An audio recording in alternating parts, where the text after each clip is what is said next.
In Daniel 1 verse 8 it says, "But Daniel purposed in his heart that he would not defile himself with the portion of the king's meat, nor with the wine which he drank. Therefore he requested of the prince of the eunuchs that he might not defile himself."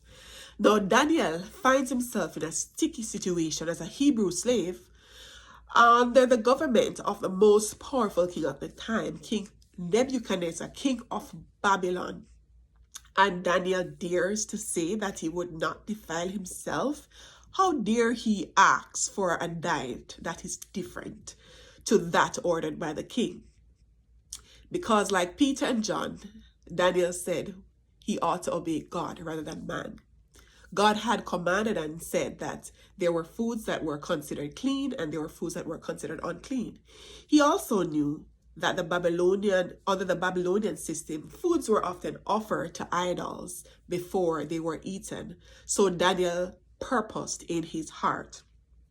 Daniel had a determination that he would not dishonor his God, the true and living God, through his diet. I know this is a sticky situation for a lot of us, but the Bible says, I believe it's in 1 Corinthians 10 verse 31, that whether you eat or drink or whatever you do, do all to the glory of God. So can we dishonor God through our diets? Yes, we can. Yes, we absolutely can. We should seek to honor God in all we do and in all we say. But another quick point before I close this video is that Daniel is a very wise man. I believe Daniel prayed before he tackled this situation. He knew that this was a very sticky situation. And so I believe he prayed for wisdom on how to handle this situation. And then God gave him wisdom.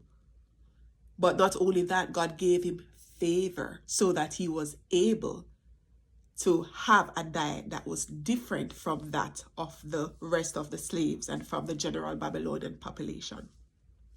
There are often situations that threaten our faith in God, but we can learn from the example of Daniel that there is always a way of escape, as the Bible says. In every temptation that is common to man, God has provided a way of escape for us. Let us all seek the Lord in our different trials to see what is the way of escape that he has prepared for us. God bless you.